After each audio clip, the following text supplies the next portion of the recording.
So the physical properties of alcohols and that of the phenols. Now, in the physical properties of alcohols and phenols, the first point is the nature of intermolecular forces. So which type of intermolecular forces are present in the alcohols and phenols?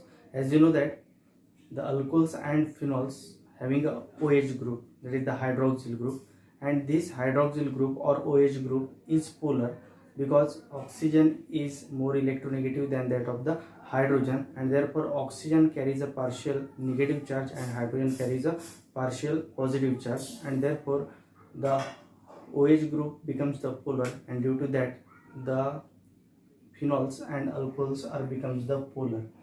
Now, due to this polarity of OH bonds in the phenols and alcohols, there will be a possibility of formation of intermolecular hydrogen bonding, and due to that what happens, these their properties are somewhat different, and therefore when we consider the hydrogen bonding, it is the bond which is formed among the or between the electronegative atom and that of the electropositive atom and through the hydrogen, and therefore it is called a hydrogen bonding. So for example, if you consider the alcohol having a formula ROH, now when we are considering the alcohol, it contains the large molecules of alcohols, and therefore in that case ROH, oxygen carries a partial negative charge, hydrogen carries a partial positive charge.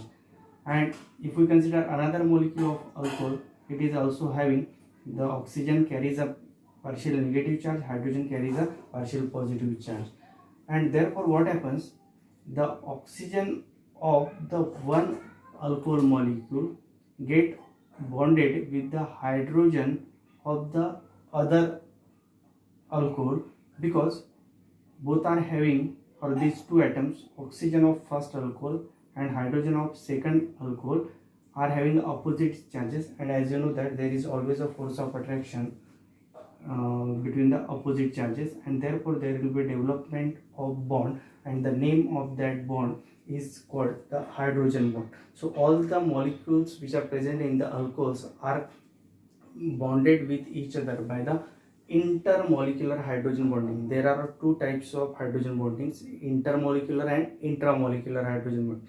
Intermolecular means among the molecule or between the different molecules, just like there will be a formation of bond between the two molecules of alcohols, two different molecules of alcohols, and therefore it is the intermolecular hydrogen bonding. In the same way, when we consider the phenols are also having a OH group in which the oxygen carries partial negative charge, hydrogen carries partial positive charge, oxygen of another phenol carries a partial negative charge, and hydrogen carries a partial positive charge, and therefore there exists a force of attraction amongst the molecule through a hydrogen and that of the oxygen, and therefore this is called the intermolecular hydrogen bonding. So alcohols and phenols both contains the intermolecular hydrogen bonding.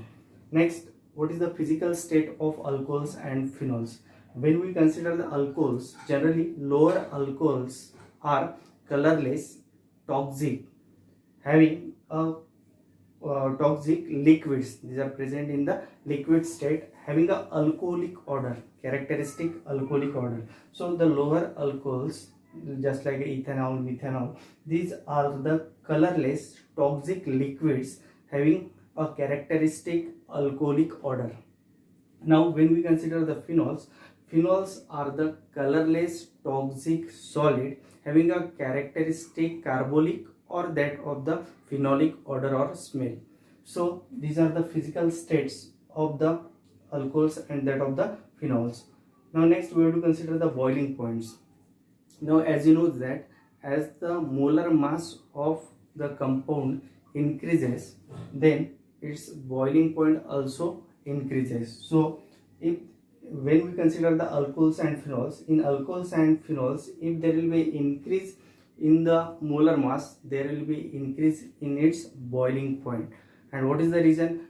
Because in that case the intermolecular force of attraction increases as the molar mass increases because its size increases, its surface area increases, and due to that the intermolecular force of attraction increases, and as the intermolecular force of attraction becomes strong, then we have to provide more temperature to break it, and therefore it is having a higher boiling point. So as the molar mass increases, the boiling points of alcohols and that of the phenols also increases. Now if you observe this table, in that case there are different alcohols are given and their boiling points are also given. Methyl alcohol having a 65 degrees Celsius, ethyl alcohol it is having the 78 degrees Celsius, and propyl alcohol having the 97. So there will be increase in the boiling point as its molar mass increases, and when there will be increase in the molar mass, when the number of atoms in that particular alcohol or phenol increases, its molar mass increases, and if there will be increase in the molar mass, there will be increase in the boiling point. Now if you observe the boiling point of N-butyl alcohol, it is having 118 degrees Celsius, isobutyl alcohol having a 108 degrees Celsius, secondary butyl alcohol having a 99.5, and tertiary butyl alcohol having a 83 degrees Celsius. Now all these N-butyl alcohol, isobutyl alcohol, secondary butyl alcohol and tertiary butyl alcohol having the same molar mass, but their boiling point decreases, or N-butyl alcohol is having the higher boiling point. What is the reason? Because N-butyl alcohol is a straight molecule and therefore their intermolecular force of attraction is strong, but isobutyl alcohol, secondary butyl alcohol and tertiary butyl alcohol, when we are considering these alcohols, the branching in that case increases, and as you know that as the branching increases, intermolecular force of attraction becomes weak, and due to that its boiling point decreases. So when we consider the secondary butyl alcohol, isobutyl alcohol and that of the tertiary butyl alcohol, so in that case the branching increases and therefore the boiling point decreases. So that is the boiling points of alcohols and that of the phenols. Now next we have to consider the solubility. Now phenols and lower alcohols up to 3 carbon atoms, that is ethanol, methanol and that of the propanol, soluble in water. Why these are soluble in water? The reason is that due to the intermolecular hydrogen bonding, because when we are dissolving the alcohols and phenols, they form a intermolecular hydrogen bonds with the water molecules, and therefore generally phenols and that of the lower alcohols up to 3 carbon atoms are soluble in water. Now the reason for that is the intermolecular hydrogen bonding. So there will be a formation of bonds between the water molecules and that of the molecules of alcohols or that of the phenols, because as you know that alcohol or phenol having a polar OH bond, and water, that is the H2O, these are also having a polar bond, delta negative, delta positive and delta positive. So it is also having a partial negative charge on the oxygen and partial positive charge on that of the water.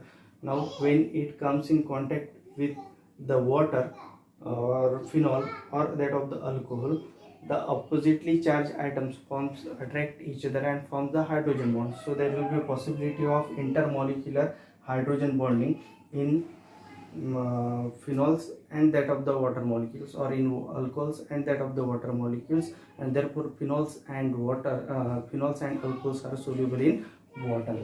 Next we have to consider para-nitrophenol has higher solubility in water than that of the ortho-nitrophenol. What is the reason? It means as compared to ortho-nitrophenol, para-nitrophenol is more soluble in water. The reason is that when we consider the ortho-nitrophenol, so that is the formula C6H5OH and NO2 group, the position is ortho with respect to OH group. The position of NO2 group is ortho to that of the OH. Now what happens when we consider the NO2 molecule which is attached to the benzene ring? So in that case, this oxygen carries a negative charge, nitrogen carries a positive charge, and this oxygen carries a partial negative charge. And this hydroxyl group is also the polar. Hydrogen carries a positive charge, oxygen carries a partial negative charge. Now the oxygen of the nitro group and the hydrogen of the hydroxyl group, these are having opposite charges, and therefore there will be a formation of hydrogen bonding.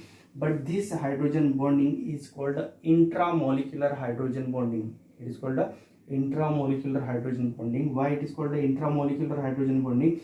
Because this hydrogen bond is formed within this molecule, not by the other molecule, and therefore it is called a intramolecular hydrogen bonding. And what happens due to this intramolecular hydrogen bonding, when we are dissolve it in water, the formation of hydrogen bonding with the water molecule is somewhat less.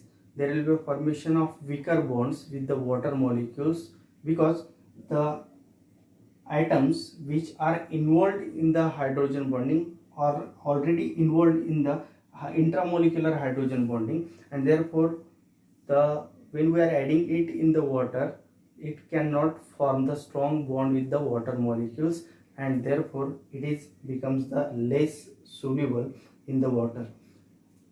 Now when we consider the paranitrophenol, in the paranitrophenol, nitro group is para to that of the OH group. Now in that case, what happens?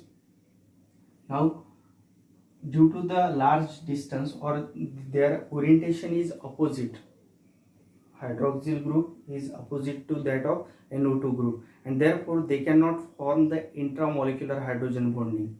So there will be no possibility of formation of intramolecular hydrogen bonding, and therefore these hydrogen and oxygens are not involved in the hydrogen bonding, intramolecular hydrogen bonding, and therefore these are available for the intermolecular hydrogen bonding with the water molecules, and therefore there will be a formation of intermolecular hydrogen bonding with the water molecules when we are adding this paranitrophenol in the water. So they can form the intermolecular hydrogen bonding with the water, and therefore these are more soluble. So paranitrophenol is more soluble than that of the orthonitrophenol.